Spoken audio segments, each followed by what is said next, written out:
Today's discussion will be presented in 3 sections since we are recording it for a radio broadcast on Federal News Radio 1500 AM. You're welcome to post questions and comments during the session, and we'll try to answer them online. I'd like to introduce our moderator, Jason Miller, Executive Editor at Federal News Radio 1500 AM and federalnewsradio.com. Welcome to the program. Today our guests are Thomas Beach, the Chief Data Strategist and Portfolio Manager of Digital Service and Big Data at the U.S. Patent and Trademark Office. George Jacobson, the Chief Information Officer for the Treasury Inspector General for Tax Administration. Jeff Schilling, the Chief of IT Infrastructure Services at the National Cancer Institute. Majid Sadid, the Chief Technology Officer for GovPlace. And Bob Nicholson, the Business Development Manager for Dell Federal. Welcome, gentlemen, to the program. Good morning. Before we get started, let me set some context for our discussion. The last time the Office of Management and Budget calculated the out-of-date technology bill that's coming due for federal agencies, it stood at more than $7.5 billion. This includes hardware and software that is either out of date currently or will be out of date in the coming years. In the meantime, agency spending on legacy systems continues to hover just about 70% of their IT budget, while development, modernization, enhancement, DME efforts make about 23% of the IT budget. The other 8% is what they call for cloud, provisioned, or shared services. This is actually an improvement since 2014, when the O&M or operations and maintenance stood at around 74%, and cloud computing was below 5%. All of this spending on legacy systems means agencies have a tremendous opportunity not only to modernize their hardware and software, but also to optimize and use resources in a more dynamic way. And as budgets continue to tighten, optimization means more than just moving your current technology stack to the cloud. It means analyzing current mission workloads, breaking them into pieces, and optimizing them before you move them to the cloud. Along with budget, there are also other drivers for optimization and modernization. Big data analytics, how does that work to open the door to understanding how best to improve technology and services to the citizen? And finally, where are the emerging technologies such as software-defined networking, converged infrastructures, how do they fit into this discussion? We plan to answer those questions and many others during our panel today. So with that context in place, let's get the conversation started. Once again, my guests are Thomas Beach, the Chief Data Strategist and Portfolio Manager of the Digital Service and Big Data at the U.S. Patent and Trademark Office. George Jacobson, the Chief Information Officer for the Treasury Inspector General for Tax Administration. Jeff Schilling, the Chief of IT and Infrastructure Services for the National Cancer Institute. Majid Sadid, the Chief Technology Officer for GovPlace. And Bob Nicholson, the Business Development Manager for Dell Federal. Let's just start at the beginning of the conversation. Optimization, modernization, it's a big buzzword. So I'm going to turn to Tom, because you guys, I know, have talked to your CIO several times over the last few years. Talk about your modernization efforts so far. Great to be here today. We're looking at modernization efforts for our 2 key drivers, which are our patent and trademark core. So we're like a business.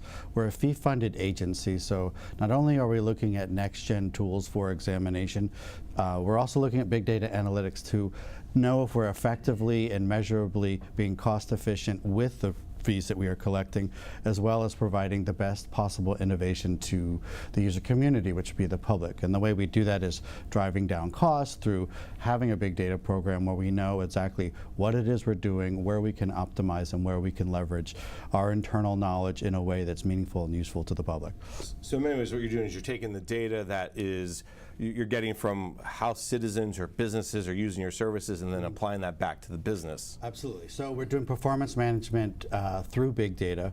We're also able to optimize our IT development. So we have data-driven performance and understanding when we deliver new next-gen technologies to our examiners, because of the complexities of innovation in general, that they're able to do their jobs better. So an example would be leveraging machine learning and AI algorithms in our search engines. And so this is a brand new way of looking at knowledge management, because what we're doing is we're extracting the sophistication and the institutional knowledge of our employees back into the system that can train our new employees, ultimately leading to better quality products, which are patents and trademarks. That's fascinating. I know we'll probably try to do a little more on AI as we go along, but let's move to George Jacobson from TIGDA. Talk about your modernization, IT modernization, optimization efforts. Well, we've just completed one of our modernization efforts. We've refreshed our entire end user environment. We're now focused on the next big effort, and that is refreshing some of our infrastructure. So it's timely that we should have this conversation, particularly as it relates to cloud. I'm also interested in some of the quirks, I will put it, in the procurement process that has us purchasing IT equipment as opposed to leasing IT equipment, and leasing white goods as opposed to buying them. So that's kind of a whole topic of conversation for another time. Much like Tom was talking about, we try to use data analytics to improve our product, our work product.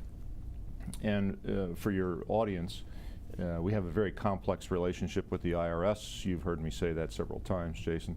On the one hand, it's all of the oversight that we have, so our audit reports, inspections, and what have you, investigations of misbehavior. The flip side of that is we have a very collaborative effort in terms of the IRS scam, the impersonation scam, the threats that are made against IRS employees and what have you, highly collaborative. So very complicated relationship. One of the things I think that is fascinating about the opportunities that are before us is, as you were describing, being able to use the information processing gambit, the whole schema, to our best advantage to find those places where our efforts can be best directed. And we can talk about that a little bit more. All right. So interesting. Congratulations on just completing the end user upgrade. I think last time you were on my Ask the CIO show back, I think 2014 timeframe. I think you were probably just getting started or at the beginning stages of that. Yeah, that was actually that was the last iteration. That was the last and I thought that was going to be the last time we would do that. Never the last unfortunately, time, right? Yeah, it's never the last time. Unfortunately, we did end up replacing all of that hardware. But we're in a much better place now than we were before, and our users are pretty happy with us. All right, we'll get into how you did it and make sure you optimize and then just modernize in a little bit. Let's turn to Jeff Schilling from the National Cancer Institute. Talk about your IT optimization and modernization efforts. Thank you for inviting me here. We basically 2 years ago did an analysis of where we were struggling, things we needed to improve, and we put in place a series of actions around really 4 main areas. One was the desktops, and we created a tech refresh program to standardize the user experience, with the goal of that being improving and optimizing the user's productivity. We upgraded the network. That the National Cancer Institute is part of the National Institutes of Health, and there was a network modernization going on, and we piggybacked into that modernization. That's given us from 1 gigabit throughput to all the way to 10 and 40 gigabit, which allows us to do all kinds of new technology in terms of identity management, in terms of the storage locations. We also have a large program to upgrade our storage facilities and integrating cloud into that. We generate a lot of data, so it's the modernization is not just around our data capacity, but our data metadata. The information we store around the information, when we can get rid of it. Most of it isn't a federal record, so we have to create our own guidance in terms of longevity. Is it published? Is it not published? And then really lastly, we started a push to the cloud for some big scientific programs. Our mission it changes. It's to support cancer researchers both locally and through the granting process, and so our mission isn't so it changes because research changes, and so we were able to take advantage of some new projects and create cloud efforts around that, namely what we call the cloud pilots, where we put 4 or 5 petabytes of standardized sequence data into the cloud and allowed researchers to have compute associated with that storage. So instead of them moving that data around to their local compute facilities or into the cloud, creating many, many copies of it, we now have several copies of which they're able to get access to and compute on. So those big 4 initiatives keep us very busy and learning how to optimize our operations in these new environments. The theme I heard through a lot of this is I think is two things. Number one, cloud, of course, because I think that's just where the industry is going. But also this idea of making it easier for the scientists, for the researchers to access not just the data, but do their job. Was that the kind of the end goal that you guys started with? How do we make this easier? I mean, it's always about the mission, but mission has multiple pieces usually. For us, it's 100% our role to support them. Yeah. We are not the mission of the National Cancer Institute. Our mission is only support. And as such, we have to constantly look at what they need, when they need it, how much they need it, and it changes very often. So what they needed yesterday is not what they're going to need tomorrow.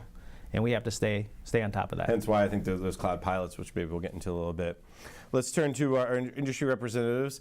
Majid from GovPlace, talk a little bit about what you're seeing from your clients react to a little bit what you heard from our government panelists. Definitely. So we're seeing a lot of mention of cloud computing right now in a lot of the publications or the government reach outs. And cloud is becoming, I think, one of the tools that people are reaching out to as part of a big toolbox, or what we call a spectrum of choices that you have to pick and choose from to optimize your workloads, or to at least be able to manage the capacity and demand of your workloads. There's a lot of new use cases that are developing and arising in the federal government. Shared services is becoming a real thing, I think. The intersection of a lot of the different initiatives like cybersecurity, IoT, and cloud computing is creating the need for that optimization to happen. Something else that I kind of picked on from the conversation that I heard earlier is artificial intelligence. There's a lot of talk right now about moving away from the manual optimization, or basically taking the data, reading it, looking at ways to optimize it, into more of an artificial intelligence or a machine-driven optimization. The idea there is to create algorithms that are intelligent enough, smart enough to basically pick on the utilization and the trends of how researchers or data users or even application users use that information, and continuously optimize, dynamically optimize the workloads. And that could happen in existing data centers or across clouds, maybe even in a hybrid environment between a data center and a cloud. So that's a fascinating concept. Are you seeing that in the private sector, in the public sector, or is that just one of those ideas that's like, yes, that has great potential? So this has definitely been happening a lot in the private sector. If you look at a lot of the large names in the private sector that cannot afford to basically waste any type of resources and have a lot of real-time demand that can rise up or fall down depending on certain trends, the Amazons, the Netflix of the world. They had a lot of time to basically develop these algorithms and take them to market, even embed them within their own services. And we're seeing a lot of these trends kind of becoming parts of products or part of services or even parts of initiatives that the federal government is starting to look at.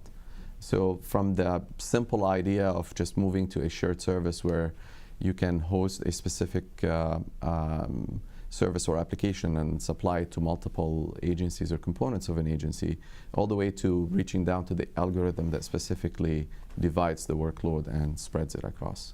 Fascinating. I'm sure everybody here could say, yeah, I could use one of those. Suppose I'm sure that will come up in our conversation. Let's talk to Bob Nicholson from Dell Federal. Talk a little bit about your perspective, what you've heard so far, maybe what you also are seeing from your clients in the government.